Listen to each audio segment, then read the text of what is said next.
Hello, friends. Welcome back to Stan's Cutlery Universe. And today it's Buck45 hashtag from HT's EDC. I'm on day 2.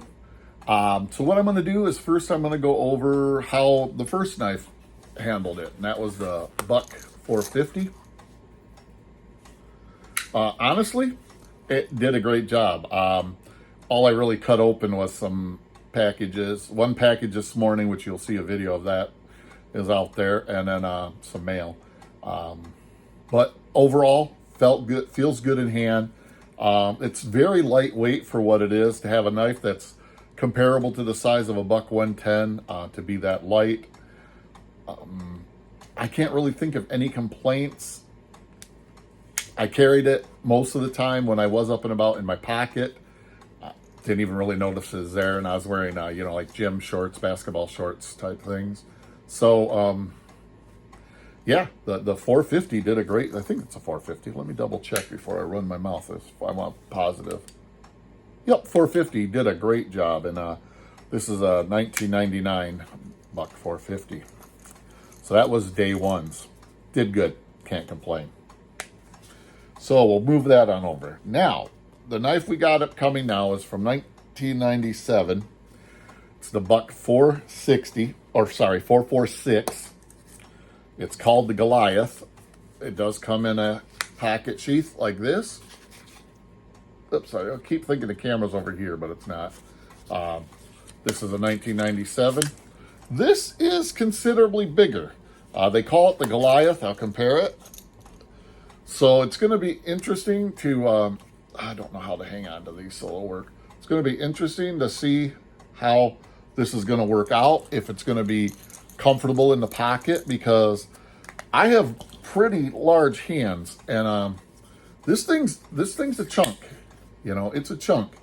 But I really wanted to see how it carried for a day. I did use it to cut some packages open already earlier last week, later, whatever you want to call it, earlier last week. Does a great job. I did notice this morning, I was really inspecting the blade. It does have some, see if I can get the light to show you all. Does have some, you can see where the light changes on the blade edge. It does have some chunks. I never tried to sharpen this, so there's definitely some chunks in there. I should say chunks. Chunks makes it sound huge, but some nicks. So I'll probably put it on the ceramic stones real fast and then strop it. But otherwise, it's the factory edge. See if I can get that Tang stamp in there.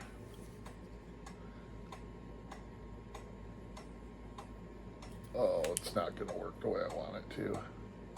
Come on, camera.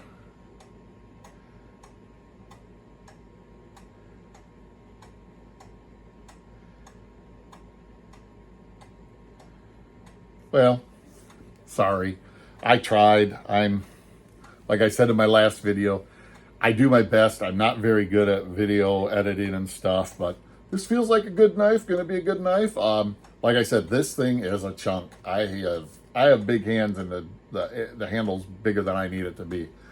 So it'll be interesting to see how this Buck446 performs. It'll be fun, because you always got to see how different knives perform. That I should probably do a second take of this, but you know me, I won't. So that is in your collection. I've been having a lot of fun with my buck knife collection. Been just finding some different knives that, heck, I didn't even know were out there. Knives I forgot that were out there. There's some really cool pieces that a lot of times we forget about. And not all of them are quote unquote traditional or whatever, because Buck sells a little bit of everything. But it'll be fun. It's fun chasing them and looking for them and stuff, because, there's some knives that I didn't even realize Buck made. Like, when I'm looking at them, I'm going, wow, Buck made this? That's cool, because they seem to be outside of Buck's normal, traditional, like the Buck110, the 112, the 119, the 120, the knives that when you think Buck, you go, oh, Buck, yeah. there's some of them that are out there that are like, and I'm talking knives from the 90s and early 2000s that you're just like, I didn't even know they made these. It's like, it's just, yeah, it's really fun. I've been having a lot of fun looking at them. Going to try and pick up a few. You know, you can only afford to buy so many knives, you know, before you run out of money, or your wife, or you run out of food because you decide you just won't eat. But then you get hungry. So, yeah. And I found a t-shirt I got to get. It says it's not hoarding if it's knives. So I am not a hoarder. I told you all I was not a hoarder because it's knives. But yeah, I just, this is a really nice lockback. Very light for the size. You know, I'm going to say this is an FRN, fiberglass reinforced nylon, because that's sure what it feels like. Even though there's no liners in it, very little flex. And it's actually lightened a little bit. If you can, I'll see if I can get a light in there so you can see where it's like the inside is yeah, you can see those little pockets and stuff in there. You know, so it's not a solid piece of FRN. It's lightened actually. So to have that amount of strength, and there's also holes, these holes right here, you can see right through them, you know. So to have that much strength, it's got to be fiberglass reinforced nylon. Has to be. I mean, I could be wrong. I probably should have looked it up before I did this video. But I'll be 100% honest. I didn't even know I was going to say that. So when you don't know you're going to say something, how can you look something up? I mean, really, come on, guys. I know I'm a dork. But hey, got to have fun with what you're doing. And HT, thank you. At first, when I seen that your open tag HT, I'm not going to lie, I was like, oh, God, another open tag is like, and I shouldn't say God like that, you know, but I apologize for that. That's a bad habit I have of saying it like that. It's not using God's name in vain, but it's just, I shouldn't say it like that. I might go, oh, man, another open tag. And at first, I was like, come on, guys, these open tags are getting redonkulous.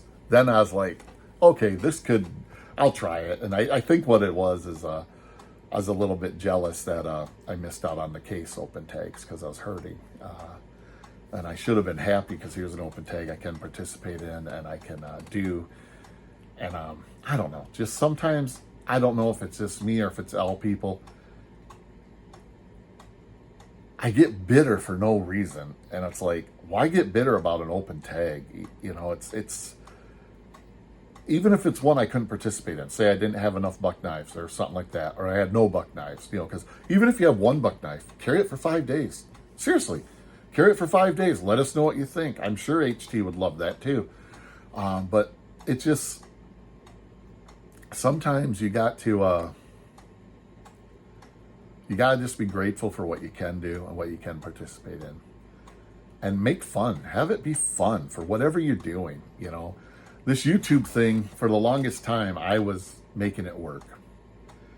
I have to do this, I have to do this, I have to do this, I have to do this. And it wasn't fun no more, you know? And so I sometimes feel for the larger YouTubers that might be making money from this, because it might be a job, and some of them are grateful it's a job, you know. Diesel Creek, I know he made a video maybe a year or two ago that this is his job now, is YouTube.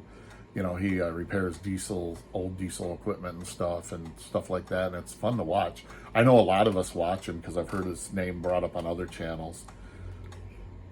But I don't know if I could do that. I'm not trying to be, I mean, in my brain, I'm like, that'd be so cool to just make videos and that's my job. But there's got to be a point to where, you know, yes, he's living his dream. Matt at Diesel Creek is living his dream. Excuse me, I need to get a drink. I apologize about that. Good old plain iced tea. But sometimes, you know, something you start off for fun becomes a job. But then I think about it and they say if you're doing what you love, you don't work a day in your life. So maybe Matt's doing what he loves. You know, he's blessed that he has the freedom to do that. And yeah, I'm sure sometimes it feels like a job when he's like, okay, I got to make a video this week. I have to have a video ready this week. but at the same time, he's doing what he loves. So maybe I need to rethink that. How did this become like a YouTube life video? Gotta remember that's hoping. Stab myself in the head. Be like, ah, you know, you guys go, funniest thing I seen, Stan stabbed himself in the head as I'm sitting there with a knife stuck in my skull. Sorry. Oh, gosh. But yeah, today it's been a weird day for me. Both my videos have somehow turned into talking about other things in life than what I meant the videos to be. But back to the knife, the Buck 446 Goliath. Very well made piece, lockback. You could not ask for a nicer piece. Pin construction, you cannot adjust the pivot. You cannot see any of the other pins, like the pins for the lock bar or anything. Very nice clip point blade. I love that. This looks beautiful. Very Buck 110-ish, other than, of course, the Buck 110 is a little narrower. And I think right about the same length. I'm positive. Yeah, I'm pretty sure it's the same length. Does have a nice swell in the handle right here. I think that's what helps it feel more comfortable. If you notice, there is a little bit of a finger groove or bump there. That feels good. You can also, you know, go up like this. You can go like this. You can do, you know, there's so many ways. You could even bump up here onto, you know, the ricasso. And yeah, it'd just be fun. This will be fun. So I'm hoping, I'm going to check it out. I'm hoping I'm wrong, because I'm going to put it in my pocket when we're done here and see how it fits and how it feels. I have a feeling this one's going to be a little bit more noticeable than the Buck 450, because it is pretty much bigger. It is heavier for sure. It's not obnoxious, but I'd say it's right around Buck 110-ish, maybe a little heavier than a Buck 110-ish. But it's going to be fun to check it out and see how it turns out. You know, and again, this is a Buck 446 Goliath. I really wish I could get that Tang stamp in there, but it seems like it just does not want to play along. Oh, there we go. Yeah. Sorry, that's about the best we're going to get. So yeah. You don't want your fingers in there to get to that point. Can you shake it out? No. Great knife. It's going to be fun to check it out, see how she handles. I've been trying to carry some knives and do some knives. Well, that Buck 450 I'd just gotten in, so that was fun to carry. This one I've had maybe 2 weeks, I think. I did a video on it when I first got it. Or it might have just been short, I can't remember. But this one's going to be fun to see how it fits, see how it handles in my pocket. In fact, I'm going to put it in there right now. If there's anything else you guys would like to know about this, let me know, and I will try my best to answer the questions if I can. That being said, HT, thanks for an awesome open tag. Sorry that at first I was like, oh man, another open tag. Like I said, I guess sometimes I get bitter and I don't even realize it. And it wasn't just towards you, HT, is this? Yeah. But with that being said, I appreciate y'all. You know what? Tell somebody you love them today. Your family, a friend, somebody you haven't talked to in a while. I appreciate y'all.